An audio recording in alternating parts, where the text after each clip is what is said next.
In March 2021, the global economy slowed down. Not because of a recession, not because of a war, but because a single container ship ran aground in one of the narrowest, most important waterways on Earth. Within hours, vessels began lining up behind it.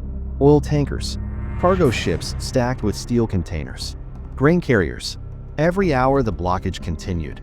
Billions of dollars in trade simply waited. Factories in Europe recalculated production schedules. Retailers in the United States checked inventory levels. Energy markets reacted in real time. All of it because one ship couldn't move. That sounds fragile, and it is. Because modern life depends on a system most of us rarely think about until it breaks. It's not the stock market.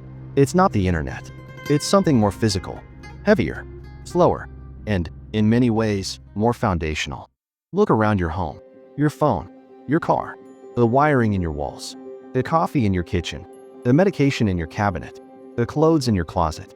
Chances are, each of them crossed an ocean before reaching you. And that's the first thing to understand. The modern economy is maritime.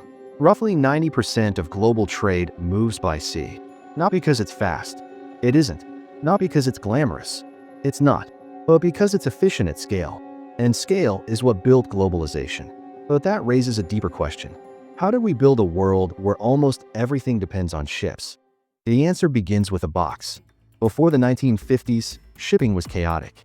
Cargo was loaded piece by piece. Barrels, crates, sacks, handled repeatedly at every port. It was slow, expensive, prone to theft. Global trade existed, but it was limited by friction. Then came standardization. A simple steel container, uniform size, stackable, transferable from ship to truck to train without unloading its contents. That one innovation collapsed shipping costs. Ports transformed. Instead of armies of dockworkers moving goods manually, cranes could lift entire truckloads in minutes. Ships grew larger. Routes became predictable. Timetables stabilized. And when transportation becomes predictable, businesses reorganize around it. Manufacturing scattered across continents. Supply chains stretched.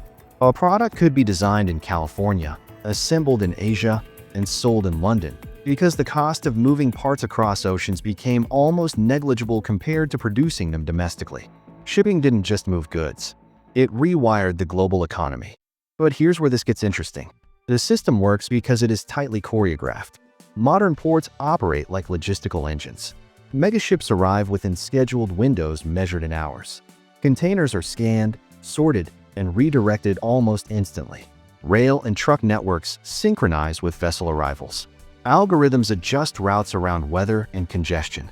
Above it all are the shipping lanes, invisible highways across the oceans, refined over decades.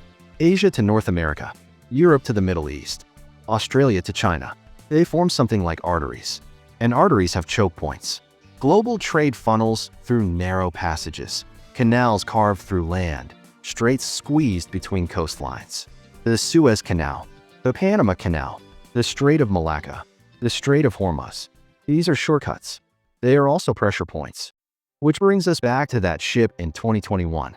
When the Ever Given became lodged in the Suez Canal, it blocked roughly 12% of global trade. Hundreds of ships were stranded. Oil tankers faced rerouting around Africa, adding weeks and fuel costs. Containers bound for Europe sat idle. And because global supply chains operate on tight schedules, delays cascade. A delayed container means a delayed component. A delayed component means a halted production line. A halted production line means fewer cars. Fewer cars mean higher prices.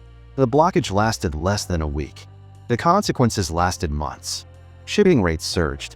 Ports struggled to rebalance container flows. Warehouses filled unevenly. Consumers felt the effects through rising prices and limited availability. And that was during peacetime. So here's the larger point. The efficiency that makes global goods affordable also makes the system vulnerable. For decades, companies embraced just-in-time logistics. Keep inventories low. Reduce storage costs. Trust the schedule. It worked, as long as nothing disrupted the schedule. But pandemics, canal blockages, labor shortages, extreme weather, they all test the margins. And the margins are thin, because this system was optimized for efficiency, not redundancy. Now widen the lens. Sea lanes are not just commercial routes. They are strategic corridors. Much of the post-World War II global order has depended on relatively open oceans, protected by naval power and international norms. The United States, in particular, has invested heavily in securing maritime trade routes. Stable shipping lanes support Western prosperity, from European energy imports to North American consumer goods. But power at sea is shifting. China has expanded its maritime footprint, investing in ports across Asia, Africa, and Europe. Control or influence over terminals can translate into leverage over trade flows. Meanwhile, tensions in contested waters raise questions about long-term stability. Even without open conflict, shipping can be politicized.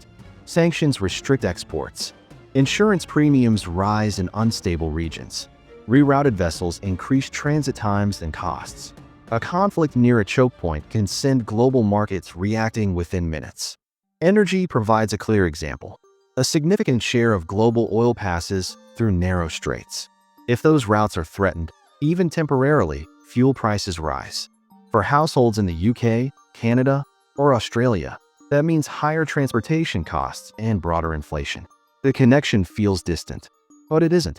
Shipping quietly shapes the boundaries of what is affordable, available, and possible. And yet, most of the time, it disappears from view. That invisibility is part of its power. When goods arrive on time, when shelves are stocked, when prices are stable, the system fades into the background. We credit innovation, policy, or markets. But beneath those abstractions are steel hulls crossing open water. Now the system faces new pressures. Climate change is altering weather patterns and forcing new environmental regulations on shipping emissions. Companies are experimenting with alternative fuels and more efficient vessels. Some are exploring Arctic routes as ice recedes, though those come with geopolitical and environmental risks. At the same time, governments and corporations are reconsidering hyper-globalized supply chains. Nearshoring and regionalization are gaining attention. The goal is resilience. Shorter supply chains, fewer single points of failure. But resilience costs money. Redundancy means higher prices. Multiple suppliers mean less efficiency. Diversified routes mean longer transit times. And that is the trade-off. The invisible system that runs the world was built for speed and scale. Making it more robust may mean making it slightly slower, slightly more expensive, which leaves us with a quiet tension. We expect fast delivery, low prices, global variety. We rarely see the infrastructure that makes those expectations possible. Until something goes wrong, until a ship runs aground, or a port backs up, or a conflict threatens a narrow passage. Then the illusion of distance collapses. Modern economies are often described in digital terms: data flows, financial markets, innovation cycles. But beneath the digital layer is something tangible: steel containers, diesel engines, concrete ports, narrow canals carved through land. The global economy is not weightless. It floats. And most days, it floats smoothly enough that we forget it's there. But the next time prices rise unexpectedly, or a product is delayed without explanation, the cause may be far from shore, part of a network too vast to see from land. The system does not campaign. It does not trend. It does not announce itself. It moves quietly, container by container, across open water. And whether we notice it or not, it keeps the modern world running.